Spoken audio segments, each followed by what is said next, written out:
જય શ્રી કૃષ્ણ મિત્રો, સ્વાગત છે તમારું અમારી યુટ્યુબ ચેનલ ચેતન ગોહેલ વ્લોગ્સમાં। આજે આપણે વાત કરવાના છીએ સંકષ્ટી ચતુર્થીના મુહૂર્તની।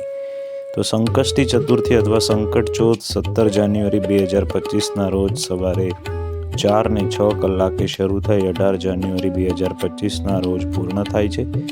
અને સંકષ્ટી ચતુર્થી એ આપણે 17 જાન્યુઆરીના રોજ ઉજવવાની રહે છે। એટલે એનું વ્રત આપણે 17 જાન્યુઆરીના રોજ કરશું અને ચંદ્રોદયનો સમય એ રાત્રે 9:05 રહેવાનો છે। તો મિત્રો, ચેનલમાં નવા હોય તો ચેનલને સબસ્ક્રાઈબ કરી દેજો અને કોમેન્ટમાં જય શ્રી કૃષ્ણ અવશ્ય લખજો।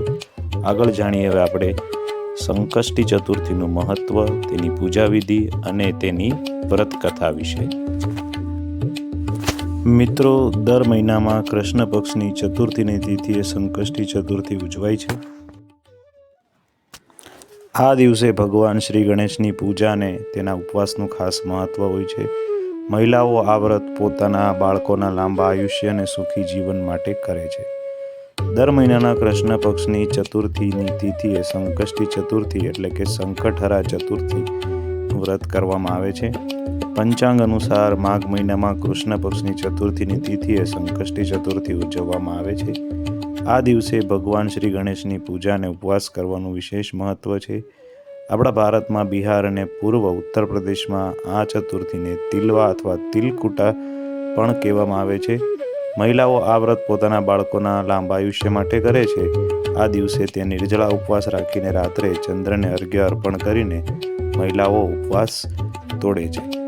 આપણે આગળ જોયું તેમ 17 જાન્યુઆરીએ સવારે 4:06 આ ચતુર્થી એટલે કે સંકષ્ટી ચતુર્થી શરૂ થાય છે અને 18 જાન્યુઆરીએ સવારે 5:30 સમાપ્ત થાય છે। ઉદય તિથિ મુજબ 17 જાન્યુઆરીને શુક્રવારે સંકષ્ટી ચતુર્થીનું વ્રત કરવામાં આવશે અને આ દિવસે ચંદ્રોદયનો સમય રાત્રે 9:05 થી 9:09 છે। તો આ પણ બરાબર નોંધી લેજો। હવે મિત્રો, જાણીએ આ સંકષ્ટી ચતુર્થી વ્રત કરવાનું શું મહત્વ છે। સંકષ્ટી ચતુર્થીનું વ્રત વિઘ્નો દૂર કરનાર છે અને ભગવાન ગણપતિને સમર્પિત છે। આ દિવસે મહિલાઓ ઉપવાસ કરે છે, તેમના બાળકોના લાંબા આયુષ્ય અને સફળ ભવિષ્ય માટે પ્રાર્થના કરે છે। સંકષ્ટી ચતુર્થીના દિવસે મહિલા નિર્જળા વ્રત રાખે છે। રાત્રે ચંદ્રોદય થયા પછી ચંદ્રને અર્ઘ્ય અર્પણ કરવાથી જ આ વ્રત પૂર્ણ માનવામાં આવે છે। આ દિવસે ચંદ્રને જોવાનું અને તેની પૂજા કરવાનું પણ વિશેષ મહત્વ છે। આ દિવસે ભગવાન શ્રી ગણેશની પૂજામાં તલ અથવા મીઠાઈનો લાડુ રાખો, ચંદ્રને અર્ઘ્ય અર્પણ કરો અને ત્યાર પછી ઉપવાસ પૂર્ણ કરવો જોઈએ।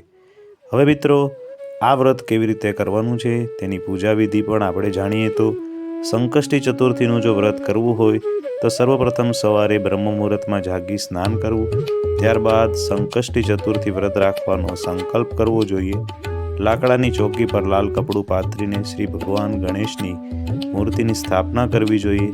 આ પછી તેના પર કુમકુમ લગાવી ઘીનો દીવો કરવો જોઈએ। ત્યારબાદ ભગવાન ગણેશજીની મૂર્તિને ફૂલ, ફળ અને મીઠાઈ અર્પણ કરવા જોઈએ। આ પૂજામાં તિલકુટ પ્રસાદ અવશ્ય સામેલ કરવો।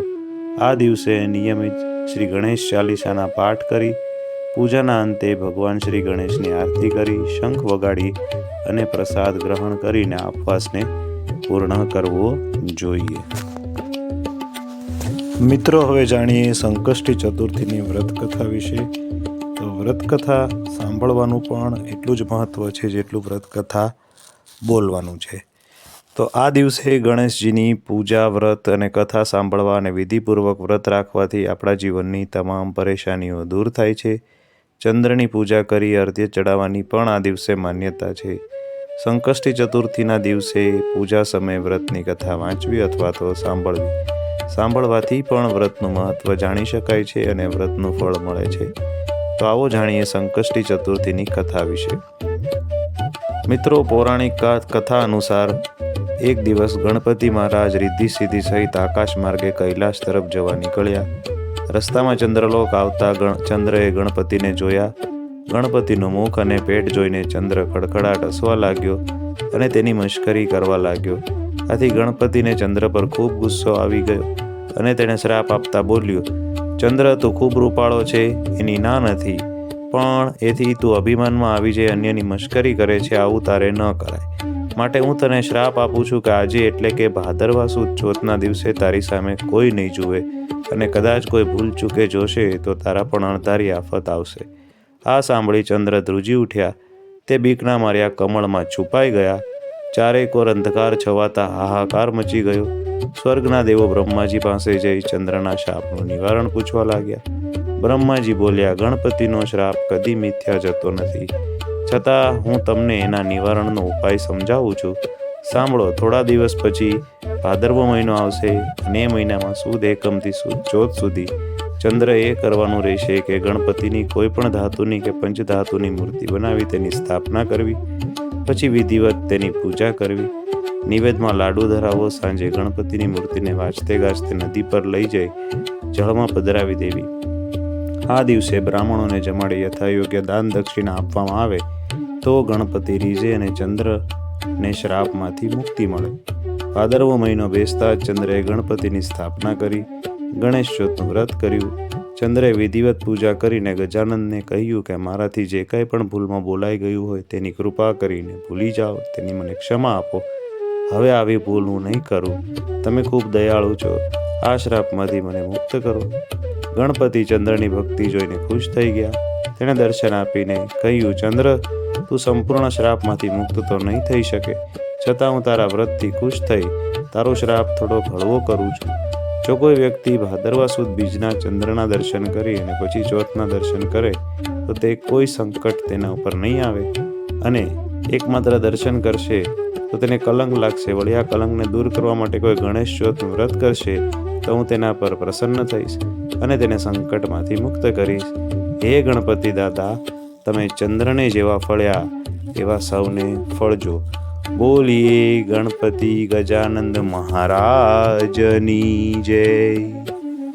મિત્રો, તો આ હતી સંકષ્ટી ચતુર્થીની વ્રત કથા. આ વિડીયોને આપણે અહીંયા પૂર્ણ કરીએ છીએ. આ વિડીયો આપ લોકોને કેવો લાગ્યો એ જરૂરથી અમને કોમેન્ટમાં કહેજો. ફરી મળીશું કોઈ નવા વિડીયો સાથે. ત્યાં સુધી અમને રજા આપશો. આપ સર્વોને અમારી ચેનલના જય ગણેશ, જય શ્રી કૃષ્ણ.